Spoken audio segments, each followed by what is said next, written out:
What if curiosity was your most powerful tool? Think about it. The doors curiosity opens, what you could teach someone, and what you might just learn. That sales call you just crushed, navigating that tense conversation at work, finding that perfect solution for the customer after hours of brainstorming.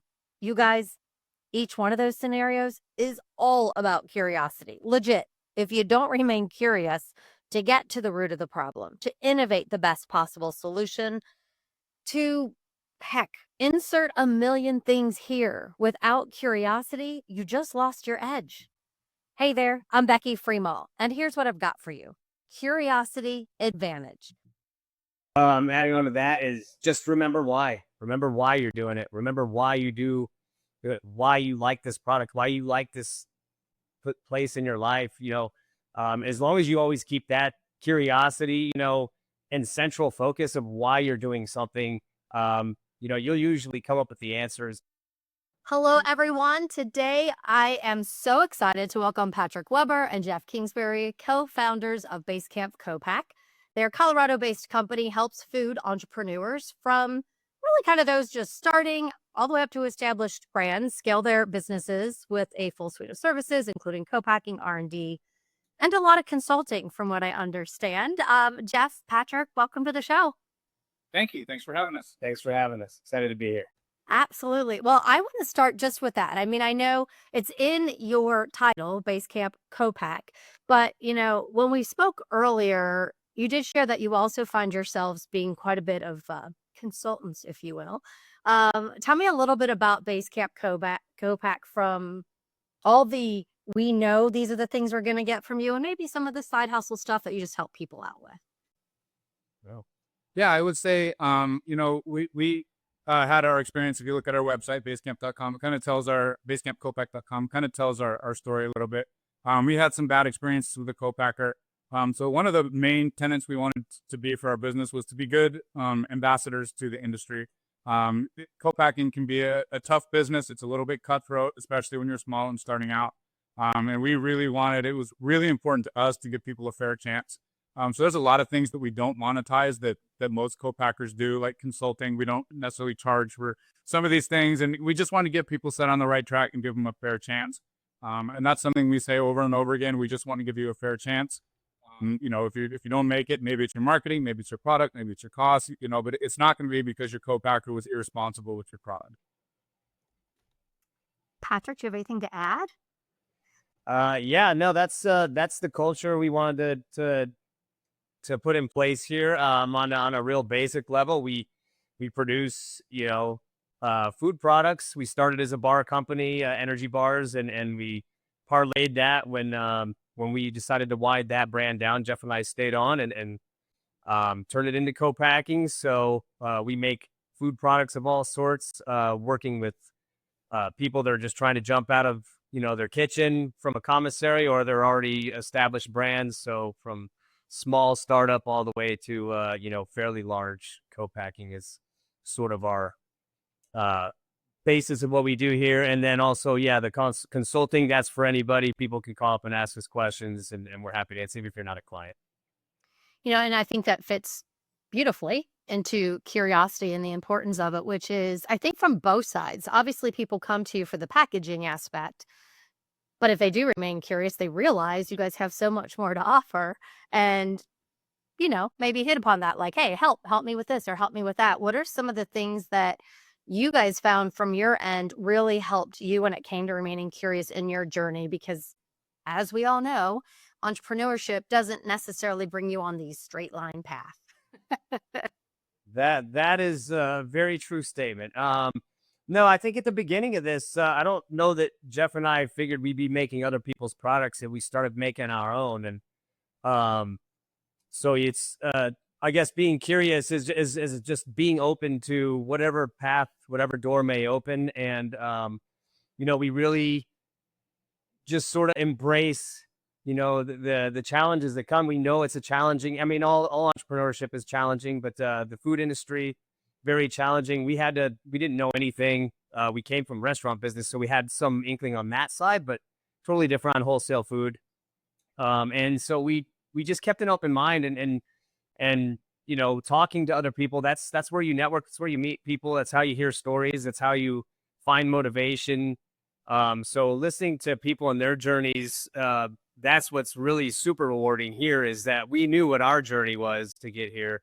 But hearing everybody else's story of how they came up with this product and what the challenges they're facing are. And so we learned just as much from people coming to us as they probably do coming to us to talk to us about this industry. Do you guys have any, like, in hearing you say that, it makes me think that you have, I mean, like, we could talk for hours about all the stories that you have and the things that you've heard from people. Are there any kind of like, wow, this was a cool story about an entrepreneur, either what a great idea and they jumped on it and moved straight ahead on it, or they had an idea and it didn't quite work, but they were able to pivot and make things happen? And maybe it's your own story. Oh, My favorite was, I don't know if you can say it other brands, but it's a brand called Crack Corn, and I think they're really pretty successful right now. It was like their grandmother's recipe that they made every year for Christmas. They were trying to find a way to scale it. We took them out to a bakery out in, Berthoud or somewhere way out to try to find a way to get them to make this product. We were able to help show them some ways to make their product. We weren't ultimately able to make it, but they took off, and they're huge. They're fantastic. It's one of the best products I've ever tasted. And that's one of my favorite stories that just wandered across. It was grandma's recipe that she made on Christmas, and they thought they could monetize that, and they crushed it. They're doing so well. I love that, because think about all the recipes we all have. Now, don't get me wrong, I don't think any of mine are going to sell for millions. But it's cool too that they're just willing to share that recipe with the world, and not just their family unit every holiday. Yeah. It's fun for us. It's unfortunate that we couldn't find a way to make their product, but it's fun that they went out and started their own. They got enough information, hopefully from us, that they were out there to able to get their brand started. So. Do you guys make products for people, or are you at this point just packaging the products they make, or do you do both? We do both. Very, very rarely do somebody show up with an already produced product and then we package. We can do that, and we do that with some powder, like drink mixes, things that are blended off site. But a lot of what happens here is from the ground, to the ceiling. It's everything, and that's what it is. When you're just getting started out, like, you just don't know where to go, what to do. You have this recipe, whether it was like grandma's, caramel corn, or if it was like an energy bar, like that two brothers from Evergreen decided they wanted to go make because they didn't like what was on the market, like how we started. And you show up and it's just, you don't know what you don't know, but you don't know until you go. So, and that's sort of like that, like backcountry ski thing is because you just sort of need to go out there and do it. And our business strategy was not brilliant by any stretch. It's say yes to everything and then figure it out. So, but it makes for fun. It makes for a fun journey. And like you said, even if it's like something we know we can't do, we can take away a lot from that interaction that maybe hopefully they take away some stuff from us too. Right. I think that I see that so often, where people will come and ask a question because they think they need the help. And then in the long run, it's you, the person who's supposed to be providing the answer, that gets all the learning. I love that. Yeah. Sometimes, like I said, some of these interactions are just, we take away so much more. We're like, oh, that was a really good idea. From the best. And wish you was done that. No. Have you guys ever had a moment kind of like, what if we did it ourselves? And I almost feel like absolutely yes, because you're entrepreneurs. Or what if we did something differently that kind of gave you that pivot or opened that door? If you kept hitting your head on a brick wall, that you found another way around it. That's kind of our whole business, is hitting our head against the door and finding our way around it. But as far as offshoots, there's a lot of very convenient ways that we could make money without much of an investment. It's just time. We don't have a staff of 20 people and a bunch of extra people in the office. It's just Patrick and I doing office work, and that's all the admin, all the customer service, all of the front facing and back of the house stuff is just done by 2 people.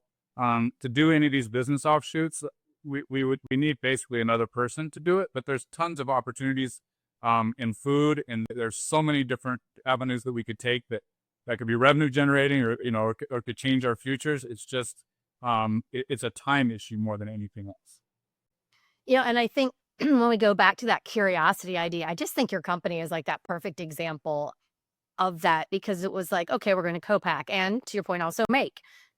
But it wasn't really an executive coaching business that you had, or some consulting that you were necessarily founding, but that kind of got rolled into it all. And kind of how we just said, you guys learn as much, probably, if not more, from the people who come and ask you the questions.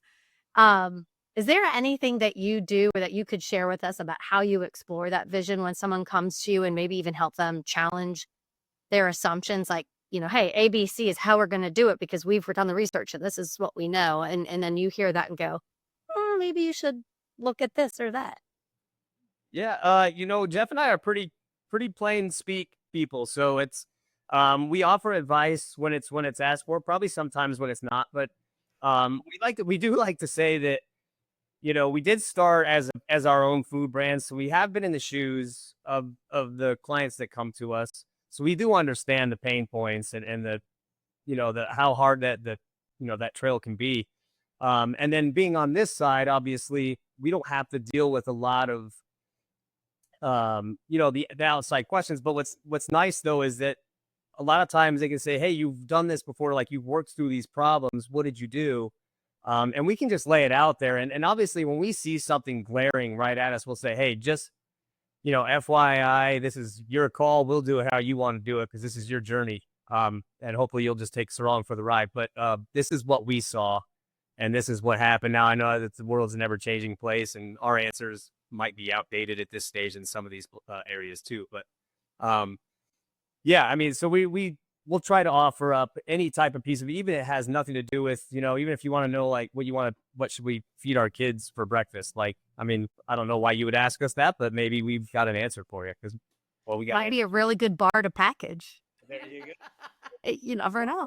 To also know, we make sure that they understand that other co-packers have other capabilities as well. So if they bring us a product that's crazy, and we tell them, like, hold your vision, keep your passion, because you're going to have to talk about it 10 hours a day for the rest of your life if you want this to be successful. So make it something you love, and maybe we're not the right fit.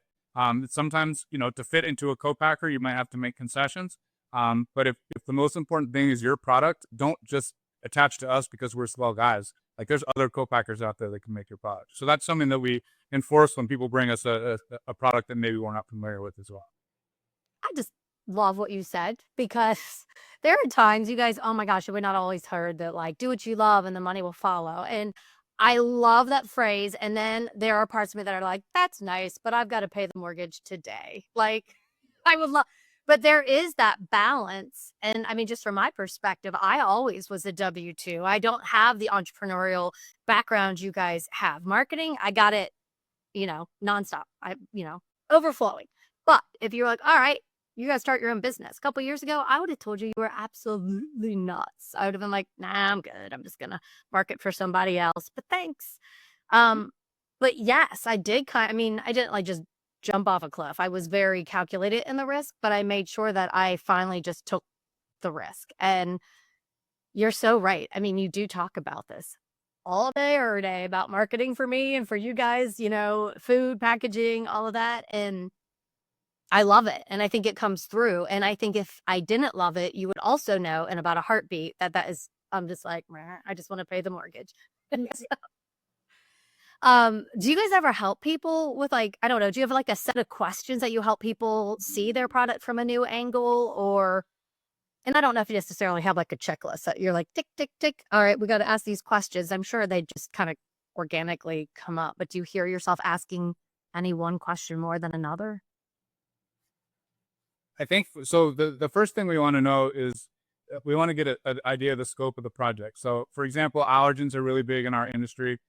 So if someone has a bar, we want to know the allergens, what their plan is, how they want to manage those.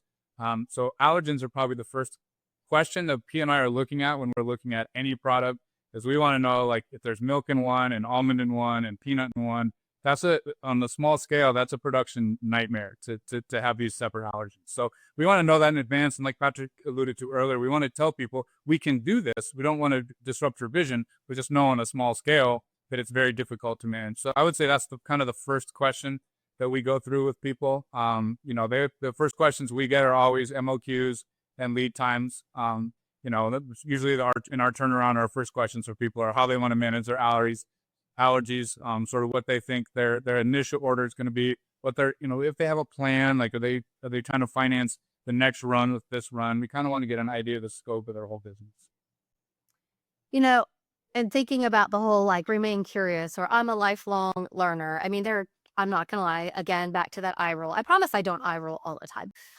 But I do like to follow my passion and pay the mortgage. And yes, I love to be a lifelong learner, but in the same breath, I'm like, oh my God, if I hear someone say I'm a lifelong learner one more time, I might just scream.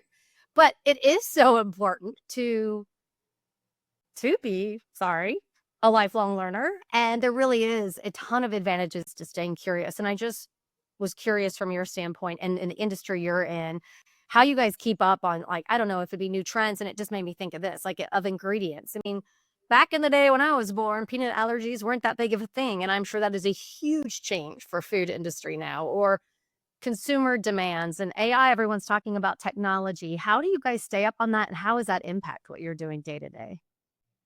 Well, I mean, to use the age old question of like I guess anything you do is why, and that's, we do like to understand when people come to us like why they're doing it, and that does help kind of guide some of those conversations a little bit. It does give us an idea too of what we're like, what's coming in. It's like, so why are you launching another bar? Because I mean, when we launched our energy bar back in like 2010, there was already like 300 on the shelves at the supermarket, and now it's like 1,000. It's just so it's, why are you doing this? And that can help us guide, but it also teaches us like, what are the trends? Like what is coming down the pipe? And because we'll go through these ebbs and flows. It's like a little roller coaster of sorts of, wow, bars, like all of a sudden we'll get 10 calls a week. I have this great idea for this new energy bar.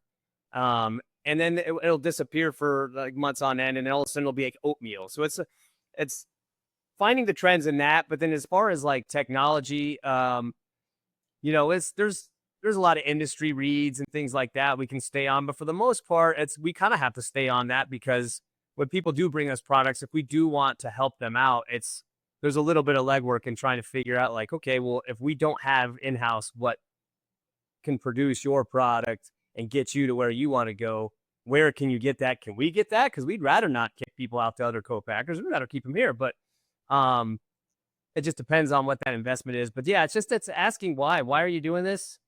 Is this, you know, some people want to create a product from a market, right? They're like, hey, I see a white space, I want to fill it, and I don't know what I want. I just want it to fill that space, and they don't know anything about food. That's cool. And some people are like walking out of grandma's kitchen and they have the most impossible to scale food product. And it's like, well, why do you want to do this? Because grandma's product was awesome, right? So it's just we do like to figure out why, and that can help guide like the next series of questions.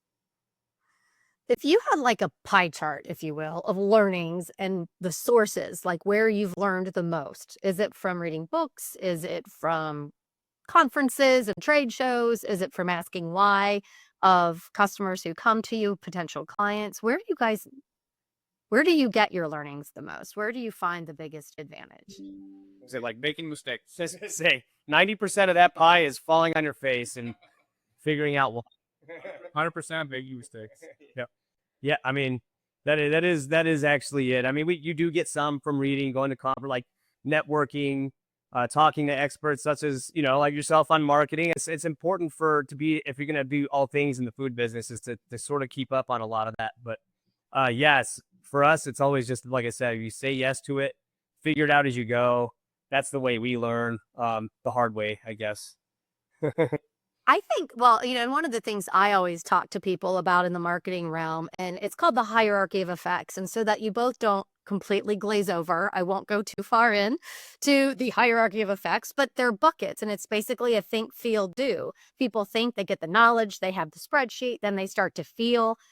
And that's what creates that action. And I think that goes back to falling on your face. That feeling in the middle, you will never forget that feeling when you fall on your face. And that's what makes you do the next step and take that next step. And that feeling might propel that next step for years, because you'll always go back to that failure. But if it was a success, I don't want to say we don't learn from successes, but man, I really think you do learn a lot more from failures. I think there's, forget who told me, but it was basically like failing forward was Yeah. was the idea behind that, right? Was like it's never just a failure. It's and that's where we don't look at when we talk to people, about 4 points. It's like we don't look at that was not a failure to us. That launched Basecamp. We wouldn't have that base of knowledge that we have. We wouldn't have learned how to do all the stuff we did on the equipment if our co-packer that we tried to go into, tried to put us out of business with themselves. Like all those things, all those really scary moments where we sort of felt like we were getting pushed to the edge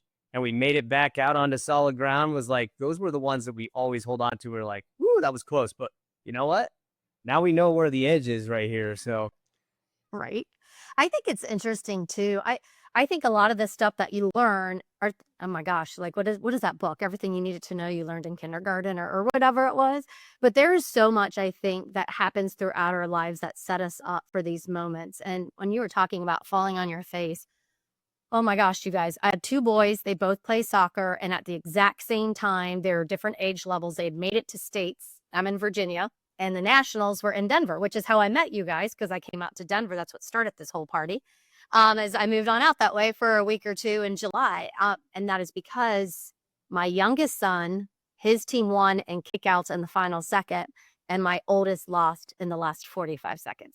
All at the same time, in the same location. And I had two kids coming at me from two different soccer fields. One literally with a bloody nose, caked dry all over him, looking like he was going to start crying at any moment. And the other one ecstatic because they just made it to nationals. And oh, I hate watching people be like to fail and to have that sadness and to feel like they didn't come for, they came for something and they didn't get it.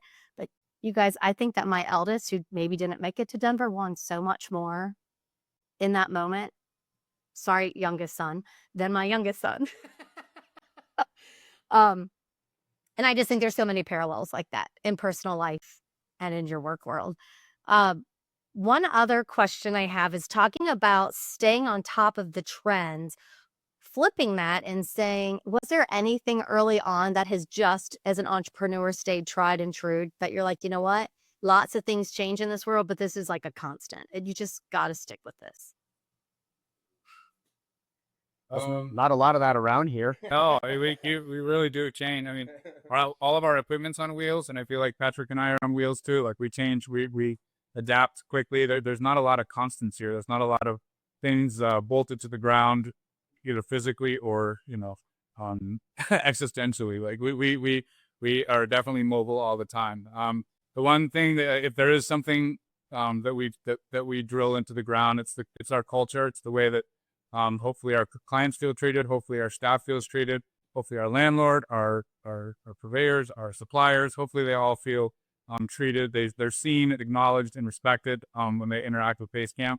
And so I would say if there's one thing that's been here since it was just Patrick and I sitting at this silly desk in the middle of a warehouse 6 years ago, that's the one thing that's never changed. We've always treated each other like that. We've treated everyone we've encountered like that. That and the one constant is the unpredictability of all the external, and there's always going to be something. And that's, if you're always ready for any possibility, I don't know anyone that had COVID written into their business plan. Like, I mean, so there's obviously always going to be those. And that's what we try to also bring with that culture is just a very positive mindset is like, this has to be a constant. If you're going to be an entrepreneur, or if you're going to do anything really, like if you need to stay positive because you're going to fall on your face. Someone's going to throw mud on your face. It's something's going to happen. And the more that you can just stare at that and say, all right, well, sometimes the best way is through, right? Like instead of around or over or turning around. So, we just always try to push that on, say, just like when big things will happen and clients will be like, oh my God, what do I do? And it's like, hey, it's okay.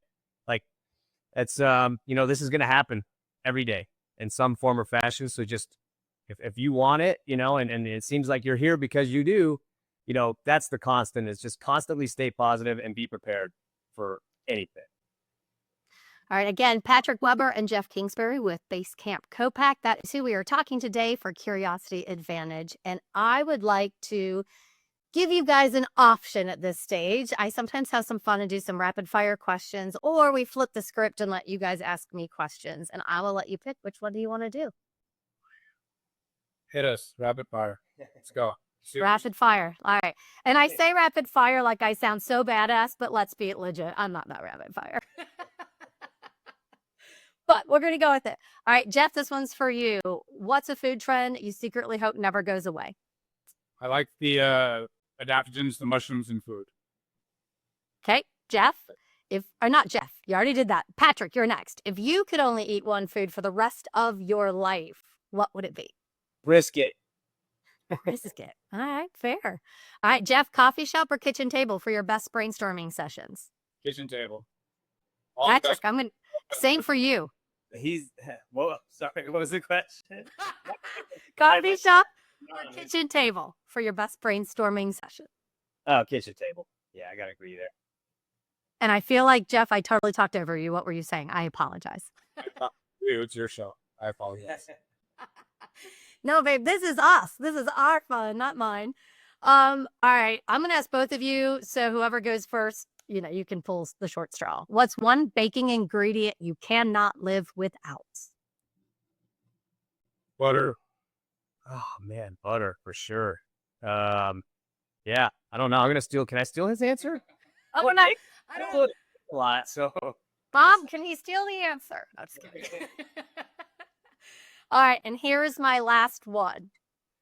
What is the most surprising thing you've seen in a client's recipe? And I will go with Jeff for the answer. We've seen bugs. I won't mention the bugs. So crickets are pretty popular. This was beyond crickets. I'm going to ask it again of Patrick, and I'm going to ask, what is the most surprising thing you've seen in a client's recipe that was supposed to be there? Maybe it's still crickets. I don't know. Oh, no, that was supposed to be there. Get out of town. yeah, That was an ingredient in a product, in a bar. Okay. How did that product turn out? Please do tell. Was it? They're actually fine. The bugs just kind of taste fishy. They're not the worst. But the bar was not good.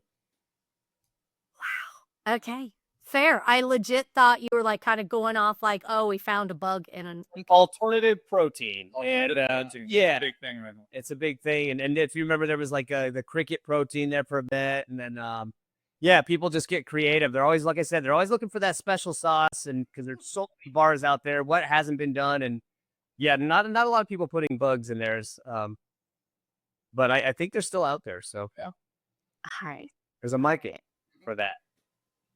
See, it's not rapid fire because I know I'm always going to have follow-ups. I'm like, okay, you got to tell me more, especially about crickets. I kind of want to go back to your failure stuff that you talked about is, failures as fuel. For you guys in particular, is there any time like a project or a business or something just did not go as planned? Oh, wow. I mean, I would say that 80% of each day doesn't go as planned. Like there's always a machine breaking down. There's always an ingredient showing up that's not to spec. I mean, it's like I said, that's why we just always have to be on our toes and just accept that some things are just not going to go to. But I mean, the biggest thing for us was, when we decided to shut down our energy bar and decide to make other people's, as some would refer to them as competition. We always liked collaboration better. But that was the biggest learning moment. It was really trying to stuff the ego away of like, hey, we had a good product and we were around for over a decade. And yeah, I'd say that moment launched us to this point. And it wasn't just as simple as like, hey, let's just do this now. We know how to do it. Most of the time, we didn't know what the heck we were doing. And sometimes today we don't know what we're doing. We're just sort of just climbing the rope. Is there a trait that you think successful entrepreneurs have or something that maybe you've seen that just is repetitive? You're like, okay, this is going to work. Not necessarily because of their idea, but just kind of their brain and how they approach life. I mean, you're always selling. So people that can talk well, when they can sell me, I think being able to speak to other people is the most important. Whatever you're doing, you're interacting with people. So that interpersonal relationship, people that are strong in that are going to understand marketing. They're going to understand sales. They're going to understand how to deal with your suppliers and supply line. I mean, they're going to get it. Is there anything you would tell somebody this obviously is for anybody in general, but for entrepreneurs, since that is definitely an area that you both excel in, if there was someone thinking like, I think I want to do it. I think about myself. If I would have met you 3 years ago and I'm like, this W-2 world seems pretty safe. And in the same breath, I'm like, is it safe? I'm seeing people getting laid off left and right, mergers and acquisitions. Really, is it a false sense of security? And that was what was in my mind. And I'm sure everybody right before they take that step has a different thought process. But is there anything that you would help somebody be like, hey, just do it, and this is why?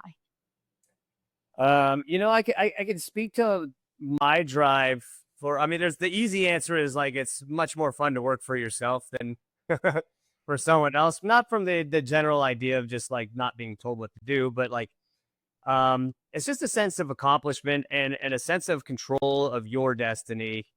That if you're willing to put in the time and you have the passion, there's a will, there's a way always. And to me, that's the rewarding, aspect that I was going after was I want to be able to create not just like my vision, but also to help bring others along and help them create. And, whether your team, your employees, and to create that culture to provide as there's a little bit of a provider mentality there, even if it's just for yourself or for 10 employees or 10,000. It's being able to do that and do it the right way. That's the rewarding aspect for me. That's why I want to do it. I think about moving forward and I think about prior to doing this and now that I'm doing it, and even the journey in the last 2.5 years of owning my own business, which is still, as you know, very infancy stage in the entrepreneurial space.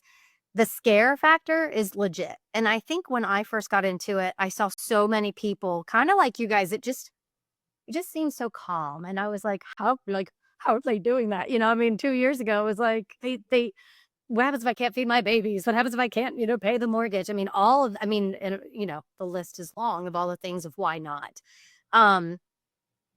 Is there anything that scared the living heck out of you or still does? And what is it and how do you get over it? I think that scares me the most is there's a lot of people that count on us for their living. And so to have, to feed their families, to put their kids in school, and not just our employees, it's some of our clients, or this is their life. So a lot of people are counting on us to not suck. And that is a huge responsibility. And it's scary because some days you don't feel like it. And when you're the owner, there's no one to tell you, hitch up your belt and get to work. You got to do it. You have to be a little bit self-motivated. And so it's scary the days where I don't feel like it. I have to be able to push myself through and do it anyway. And there's no other motivation than that fear of letting people down that are counting on me, including my business partner. Any thoughts to add, Patrick? No, it's, you can see like whether it's teamwork or you're doing it for each other. You're doing it for your team. You're still doing it for yourself too. But yeah, that is the biggest fear, I think, is there's all this external stress. I try to take a pretty stoic approach to that, there's a little circle on the inside of the things that you can control. And outside that circle are all the things that are going to happen to you. And the one thing that you can do with that is just how you react to it. And that's where that positive mindset comes in. So we try to just, put the things that I can control into a silo and say, I can control this, I control how I react to this. And the stuff that comes on the outside, I just know that I'm going to be there to stand up to it. And I do it. Yeah, I do it for pride in myself, but I do it for Jeff, and I do it for the team we have here and for everybody that walks through the door that we interact with.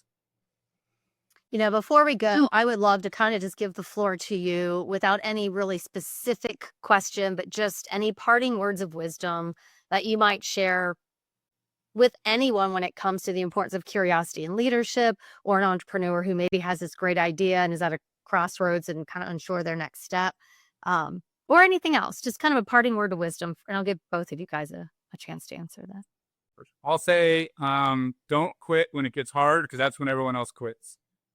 So if you're trying to do something and it gets really, really hard, that's the point where everybody else drops out. So you break through that and you suddenly have a smaller group of people you're competing with. It's going to get hard again, and you're going to get more people drop out. Just be prepared for the hard stuff. It is going to happen. It's going to come. We don't know what it is, when it's going to come. It's going to be hard at some point. And the ones that succeed, continue on, keep going. We've had hard times here and we've had to put our heads down, and you just keep going. Yeah, that's great. Adding on to that is just remember why. Remember why you're doing it. Remember why you do, why you like this product, why you like this place in your life. As long as you always keep that curiosity, in central focus of why you're doing something, you'll usually come up with the answers. And obviously, you got to have that fortitude to not quit. But yeah, if you stay why, and then you just realize like that, I think at the center for me is that life to me isn't short. I think we just waste more time. And I think if you just always prioritize time and you remember why you're doing something, that's, sort of how I go about my day and then why I do what I do here. All right, Patrick Webber and Jeff Kingsbury with Basecamp Co-Pack. Thank you guys so much for taking the time to share the advantages you've gained from curiosity. Becky, thanks for having us on the show. It was awesome chatting with you. Thank you, Becky.